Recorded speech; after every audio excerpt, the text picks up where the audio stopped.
2019 to 2024 8 films, almost all 5 years. 5 ఇయర్స్లో 8 films ఎలా back to back అవుతాయి? అదేలే. వేరే హీరోలకి తీయండి, ఎన్నున్నాయి? ఉమ్. ఎందుకు? ద ఓన్లీ థింగ్ ఏంటంటే సైకలాజికల్గా ఏదైతే చేస్తారో దాని జనాలు నువ్వు నమ్మారు అనుకోండి, నమ్మి కొంతమంది, అందరూ అనట్లేదు, నేను 20% ఆఫ్ ద పీపుల్, నాకు వాళ్ళని గట్టి నేను ఏమంటానన్నా, నాకు వాళ్ళు హ్యాపీగా ఉండాలి. నేను అదే అంటాను. ఇప్పుడు నాకు కూడా ఇప్పుడు నా అప్కమింగ్ ఫిలింలో దిల్రుబాలో దాని మీద ఒక డైలాగ్ డైరెక్టర్ చేద్దాం అది ఇదంటే డైలాగ్ ఉంటుంది. అప్కమింగ్ ఫిలింలో ఒక డైలాగ్, అవునా? దాని మీద ఒక డైలాగ్ ఉంటుంది. ఏంటంటే నాకేముండదు, నాకు అందరూ వాళ్ళు కూడా ఇష్టం, నాకు వాళ్ళు బాగుండాలి. ఓకే. ఇలా ఎవరో మనం నీ గురించి కూడా రేపు 100 మంది అంటారు. నీ పక్కన వాళ్ళు నమ్మేసి నీ మీద ఇంపాక్ట్ చూపిస్తే అప్పుడు ఆ పెయిన్ నీకు తెలుస్తుంది. నా గురించి నిజాలు ఏదన్నా ఉన్నాయా, నేనే చెప్తున్నా సినిమా బాగాలేదు, నేను యాక్సెప్ట్ చేస్తున్నాను కదా. అలా ప్రతి ఒక్కటి జరిగాయి. నేను ఎవ్వరికి సమాధానం చెప్పాను, నా ఫ్యాన్స్కి మాత్రం చెప్తున్నాను. ఓకే. నేను ఎప్పుడైనా కలిసినప్పుడు నేను చేసుకున్న అదృష్టం ఏంటంటే చాలామంది చాలా హానెస్ట్ ఫ్యాన్స్ ఉన్నారు నాకు. ఎంతమంది ఉన్నారో పక్కన పెట్టండి, అది వేలల్లో ఉన్నారా లక్ష, ఎంతమంది పక్కన పెట్టండి, నాకున్న ఫ్యాన్స్ చాలా హానెస్ట్గా ఉన్నారు. అన్న అన్న అని నేను వెళ్ళగానే నా కోసం ఏమైనా చేస్తారు. నేను ఏ ప్లేస్కి వెళ్తానంటే నా దగ్గర వాళ్ళకి ఇవ్వడానికి డబ్బులు లేదు, నాకు వాళ్ళకి ఏదైనా నేను చేయడానికి నా దగ్గర ఏం లేదు, కానీ హానెస్ట్గా నాకు కటౌట్లు వేయడం, ఎక్కడికైనా వెళ్ళినప్పుడు వేల మంది రావడం, 100 మంది వచ్చి నాకు సపోర్ట్ చేయడం, అన్న మేమున్నామని అంటే వాళ్ళకి ఒక్కరికే నేను సమాధానం చెప్తాను. ఎప్పుడన్నా కలిసినప్పుడు కూడా తమ్ముడు ఇవన్నీ ఫేక్ జరుగుతుంది, నాకు తెలుసు, నాకు తెలియకనే ఏం లేదు. నమ్మేవాళ్ళు నమ్ముతారు, నమ్మనోళ్ళు నమ్మరు. రేపు నిజమని తెలిసిన రోజు, ఈరోజు ఎవరైతే నమ్మారో వాళ్ళే మనకి ఇంకా గట్టిగా సపోర్ట్ చేస్తారు. మీరు దాని మీద ఇంపాక్ట్ పెట్టద్దండి. అండ్ నేను ఎలాంటి సినిమాలు చేయబోతున్నానో నాకు తెలుసు. నేను ఏదైతే లైఫ్లో నాకు కావాలనుకున్నానో అమ్మ నాన్నకి వీళ్ళకి చేసేసా. ఇంకా నేను ఏం చేసినా మీకోసమే. నా ఫ్యాన్స్ అంటే ఎవరున్నారో మీకోసం. మీరందరూ చాలా మన లాస్ట్ ప్రీ రిలీజ్ ఈవెంట్లో కూడా చెప్పా. ఆ సినిమా గురించి నాకు ముందు తెలుసు కాబట్టి నేను ఈవెంట్లో మీరు ప్రీ రిలీజ్ ఈవెంట్ ఇప్పటికి చెక్ చేసుకొని నేను ఏం చెప్పింటాను, నేను 1 ఇయర్ టైం తీసుకుంటున్నాను. ఓకే. అవునన్నా. నాకు ఈ తప్పులు తెలియక కాదు, అనుకోకుండా బ్యాక్ టు బ్యాక్ చేసేయడం వల్ల నేను రెక్టిఫై చేసుకోలేకపోతున్నా, లుక్ మార్చలేకపోతున్నా. నాకు బ్యాక్గ్రౌండ్ లేకపోవడం వల్లనో, నా దగ్గర డబ్బులు లేకపోవడం వల్ల నేను ఏదైతే ట్రై చేయాలో ట్రై చేయలేకపోతున్నాను. 1 ఇయర్ టైం తీసుకుంటున్నాను. 1 ఇయర్ టైం తర్వాత నేను వచ్చి అంటే లాస్ట్ సెప్టెంబర్లో చెప్పా, ఈ ఇయర్లో సెప్టెంబర్ తర్వాత ఒక సినిమా వస్తుంది. నేను ఏం చెప్పాలనుకుంటున్నానో వాళ్ళకి అర్థమవుతుంది. అందుకే నా ఫ్యాన్స్కి మాత్రం నేను ఎప్పుడు వాళ్ళకి నేను రెస్పెక్ట్ ఇస్తాను. నేను ఏం చేసినా ఫ్యూచర్లో లేదని అంటే నాకు అనిపిస్తుంది, నా గురించి నెగిటివ్గా మాట్లాడేవాళ్ళు అందరికీ ఉంటారులే, అందరు హీరోలకు ఉంటారు, కానీ నా కోసం స్టాండ్ బై అయిన ఫ్యాన్స్ చాలామంది ఉన్నారన్న. కిరణ్ అన్న కొట్టాలరా, కిరణ్ అన్న కోసం ఏదైనా చేద్దాంరా, నేను ఎక్కడికన్నా వెళ్తుంటే నా కోసం ఇంత చేసా, వాళ్ళ కోసం మాత్రం నేను చాలా మంచి సినిమాలు చేస్తాను. కష్టపడాలి. వాళ్ళకి మాత్రమే సమాధానం చెప్తాను, ఇంకెవరికి చెప్పను. వాళ్ళకి మాత్రం మీరు దీని గురించి ఏది పట్టించుకోవద్దండి, ఎవరో ఏదో అంటున్నారు, ఇది ఏం జరిగిందో నాకు తెలుసు. ఓకే. రియాలిటీలో ఎలా జరిగింది, ఎలా మ్యానిపులేట్ చేశారు, ఏం చేశారన్న విషయం నాకు తెలుసు.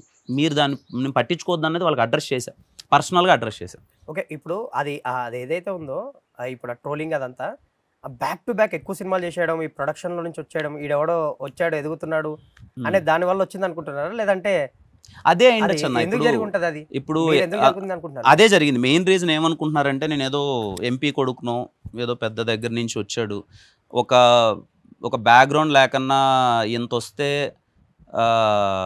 ఎలా వస్తాయి ఇన్ని సినిమాలు, ఇంత షార్ట్ గ్యాప్లో ఎలా ఎదుగుతాడు, ఏదో ఉంది, బిగ్ సపోర్ట్ ఉంది, బ్యాక్ సపోర్ట్ ఉందని అందరూ అనుకుంటారు. ఆ విషయంలో ఇంకా బాధ వేస్తుంది రాజేష్ అన్న. ఒరేడమ్మ, అసలు ఎక్కడో ఒక ఊరు నుంచి ఏమీ తెలియక తెలుగు మీడియం చదువుకొని నానా తిప్పలు పడి కష్టాలు పడి ఇటుకొచ్చి ఇది హీరో అయ్యి ఇంత నేను ఎదుగుతుంటే బ్యాక్గ్రౌండ్ లేకపోతే నువ్వు అవ్వవు కదా, నువ్వు ఎవరు సపోర్ట్ వచ్చింది, ఈ సపోర్ట్ వచ్చింది అని అంటే జెన్యున్గా బ్యాక్గ్రౌండ్ లేకుండా రావడం అంటే ఏంటి, ఇదే కదా. ట్రూలీ అంతే కదా. ఇప్పుడు మీరు బ్యాక్గ్రౌండ్ ఉంటే షార్ట్ ఫిలిమ్స్ అవి ఇవి చేసుకోవాల్సిన అదెందుకు, మీకు డైరెక్ట్గా సినిమానే చేసుకునేవారు కదా బ్యాక్గ్రౌండ్ ఉంటే. సో అది తెలియదు జనాలకి, పీరియడ్ కానీ తెలీదు. అండ్ కష్టపడి వచ్చారు. నేను కూడా 200 నా ప్రాబ్లం కూడా, నా తప్పు కూడా ఏంటంటే నేను ఎప్పుడు అడ్రస్ చేయాలనుకోనన్నా. మీరు సింపతి కార్డ్ ఎప్పుడు ప్లాన్ చేయలేనట్టున్నారు. నాకు సింపతి కార్డ్ వద్దు. మీరు ఇప్పుడు వచ్చి బయటకు వచ్చి నేను ఇలా జాబ్ చేస్తూ ఇంత స్ట్రగుల్ పడ్డాను అంటే ఎవరైనా అర్థమవుతుంది, బట్ మీరు ఎప్పుడు చెప్పుకోలేదు. ఒక వీడియో చేయొచ్చు అన్న, నేను పెట్టి నా ఫేస్ ఇది, నన్ను ఎందుకు ఇలా అంటున్నారని ఒక వీడియో చేయొచ్చు. నాకు ఆ సింపతి వద్దు, నేను అది కాదంటున్నా, నాకు వద్దు. నేను ఒక హీరో ఫ్యాన్ అని నేను చెప్పుకుంటున్నా సరే, నేను చాలాసార్లు అడ్రస్ చేశాను. ఓకే. నా సినిమా నచ్చితే చూడండి, నా ట్రైలరు, నా టీజరు, నా కంటెంట్ నచ్చితే చూడండి. నేను ఆ హీరో ఫ్యాన్ అని చెప్పి మీరందరూ వచ్చి నాకు చేయాల్సిన వద్దు, అలా చేయొద్దు. నేను మీకు నచ్చాలి, కానీ నా పర్సనల్గా నా వర్క్, నా మాట తీరో, నా బిహేవియరు అన్న, ఇక్కడ 2 టైప్స్ ఆఫ్ ఉంటారన్న హీరోలో. హీరో వర్క్ నచ్చి ఫ్యాన్స్ అవుతారు, ఒక మనిషి బిహేవియర్ నచ్చి ఫ్యాన్స్ అవుతారు. అవును, ట్రూలీ ఏదైనా అవ్వచ్చు. మీరు అలా నాకు అవ్వాలి తప్ప, నేను వేరే హీరోనని నాకు అలా అయితే వద్దు. నేను అందుకే నాకు అలా వద్దు. ఆ వచ్చే సక్సెస్ నాకు వద్దు, ఆ వచ్చే కలెక్షన్స్ నాకు వద్దు. నా వర్క్ నచ్చి నేను చేసే సినిమాలు నచ్చితేనే నాకు అవ్వని. ఇప్పుడు నాకు నేను సినిమాల్లోకి రాకముందు నేను ఏ హీరో ఫ్యాన్ అయినా అయ్యుండొచ్చు. నేను కంప్లీట్లీ పరిగెత్తుండో ఫ్యానిజం చేసిండొచ్చు. నాకు ఇక్కడికి వచ్చిన తర్వాత ఒక చిన్న హీరో లేదు, పెద్ద హీరో లేదు, నాకు అందరు హీరోలు అంటే పిచ్చి పిచ్చి ఇష్టం. ఈ ఆఫీస్లో మీరు ఎవరినైనా అడగండి, లేకపోతే నా గురించి తెలిసిన నన్ను అడగండి, ఏ హీరోకి హిట్ పడ్డా I will be the most happy. నిన్న డీజే టిల్లు సిద్ధు అన్నకి హిట్ పడింది. నేను చాలా హ్యాపీ. అన్న జర్నీ నాకు తెలుసు. 2009 నుంచి స్ట్రగుల్ అవుతున్నాను. ఓకే. 2009 నుంచి సిద్ధు అన్న కష్టపడుతుంటే 2022లో ప్రాపర్ బ్రేక్ వచ్చింది డీజే టిల్లు అనే థింగ్. అవును. నాకు ఆ సినిమా అవ్వగానే నేను అన్నకి మెసేజ్ చేశాను, అన్న హ్యాపీ ఫర్ యూ అన్న సక్సెస్ అని. ఏ హీరోకి మన శ్రీ విష్ణు అన్నకి సామాజిక పడగానే నేను 10 మందికి ఫోన్ చేసి ఐఎమ్ ప్రౌడ్ హ్యాపీ. కళ్యాణ్ రామన్నకి హిట్ పడితే బింబిసార హిట్ పడగానే నేను ఎంత ఎగ్జైట్ అయ్యాను, అన్నకి మళ్ళీ హిట్ పడిందిరా అంటే. ఐ వాంట్ అన్న నాకు ఫస్ట్ ఆఫ్ ఆల్ నేను హీరోనా ఇది అన్నది సెకండరీ థింగ్ రాయేష్. అందరు సక్సెస్ నాకు సినిమాలు అంటే పిచ్చి. అందరు సక్సెస్ నాకు వేరే సక్సెస్ నాకు సినిమాలు అంటే పిచ్చి.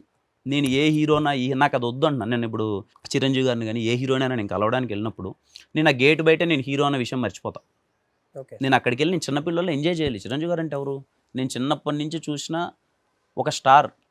నేను క్రికెట్ ఆడుకుంటూ ఉంటే నేను బ్యాటింగ్ పట్టుకుంటే అది దిగాడు చూడరా ఇప్పుడు చిరంజీవి. నేను ఎవరినన్నా కాలేజ్లో కొట్టడానికి వెళ్తాను, చిరంజీవి వస్తున్నాడు రా ఇప్పుడు కొట్టడానికి. అలాంటి వ్యక్తి. ఇప్పుడు నేను ఏదో హీరో అయిపోయానని ఇంకోటి అయిపోయానని నేను ఆ హీరోగా వెళ్ళను. నేను బయట పెట్టేసి నా ఇమేజ్ నాది ఇవన్నీ కాదు. జస్ట్ నేను ఇప్పుడు ఒక ఊర్లో నుంచో ఆయన చూసి ఆయన ఎంజాయ్ చేసాం, అలా వెళ్ళి ఆయన ఎంజాయ్ చేసి రావాలి. అది ఆరా ఫీల్ అయ్యాలి, అది ఎంజాయ్ చేయాలి. నేను హీరోగా లోపలికి వెళ్ళాను అనుకో నేను ఎంజాయ్ చేయలేను. అందుకే నేను చాలామందిని కలవను. ఎందుకు కలవను అంటే నాకు ఆ ప్రొఫెషనల్గా అది బిహేవ్ చేయడాలు హీరోగా మెయింటైన్ చేయడం నాకు రాదు. నేను అలా ఉంటా. ఓకే. నేను ఎంత నాకు ఇదే ఇష్టం. నేను ఎవరైనా కనిపిస్తే నాకు అన్న అని పిలవడం ఇష్టం. నాకు ఇలా నాకు అందుకే నేను ఎప్పుడు ఎక్కడ నేను ఫేక్ చేసేస్తానేమో, ఫేక్ చేస్తే ఆ అంబియన్స్ నా వల్ల కొంచెం డిస్టర్బ్ చేస్తున్నానని ఎక్కువ మంది నేను ఎప్పుడు కలవను. రీసెంట్గా చిరంజీవి గారిని కలిసినప్పుడు ఆయన ఏం మాట్లాడారో చాలాసేపు మాట్లాడినట్టున్నారు. మీరు సందీప్ రెడ్డి వంగ గారు ఆ ఫ్రేమ్ లో కొంతమంది కనిపించారు. ఏమైనా చెప్పారా మీ సినిమాల గురించి గట్టా? ఆయన మన సినిమా గురించి వినరో భాగ్యం విష్ణు గారి గురించి మాట్లాడారు. అండ్ నేను ఇంకా పక్కన కూర్చున్నవాడు చిరంజీవి గారిని నాకు ఏదేదో మాట్లాడాలని ఉంది. అంటే మనకేంటంటే ఇలా మాట్లాడడం వస్తే ఇలా ఊరు సినిమాలు ఇలా చూసాం అలా ఎంజాయ్ చేస్తాం అని అనిపించేస్తుంది. కానీ ఆ అంబియన్స్ ఆ పర్సనల్ స్పేస్ అది కాదు కదా. కొంచెం ఉన్నంతసేపు అదే చెప్పాను, సార్ మీ సినిమాలు ఇలా ఎంజాయ్ చేసేవాళ్ళం అది ఇది అని. ఏదో ఒక హాఫ్ అన్ అవర్ పైన కూర్చున్నాం, బాగా మాట్లాడారు. ఓకే. ఆయన్ని కలిసిన వాళ్ళందరూ ఒక చిన్న బొకేలు లేదంటే విష్ చేశారు. మీరేంటి ఆయనకి నచ్చిన ఆంజనేయ స్వామి విగ్రహం ఏదో ఇచ్చినట్టున్న ఫోటో చూస్తాను నేను, అది ఏంటి? నేను ఆంజనేయ స్వామి భక్తున్నాను. అది నాకు నేను రోజు ఆయన కూడా భక్తుడు. నాకు అందుకే తెలుసు ఆయన ఆంజనేయ స్వామి కానీ. అందుకని అప్పటికప్పుడు కొంచెం అది రేర్గా దొరుకుతుంది. అది ఒక టైప్ ఆఫ్ దాంతో చేస్తారు మెటల్తో అది. ఓహో, యాంటిక్ అయితే. అప్పటికప్పుడు చిరంజీవి గారు ఇది ఇద్దాము అని చెప్పి అప్పుడు సెర్చ్ చేసి కొంచెం ఎక్కడ దొరుకుతుంది అది ఇది అని చేసి తీసుకెళ్ళి. అది చాలా రేర్గా ఉంటుంది. అది ఆయనకి ఆంజనేయ స్వామి గారు అంటే ఇష్టం కదా అని ఆయన తీసుకెళ్ళి ఏమన్నారు ఆయన తీసుకొని? చాలా హ్యాపీగా ఫీల్ అయ్యారు. అసలు చాలా బాగా నచ్చింది ఆయనకి అది.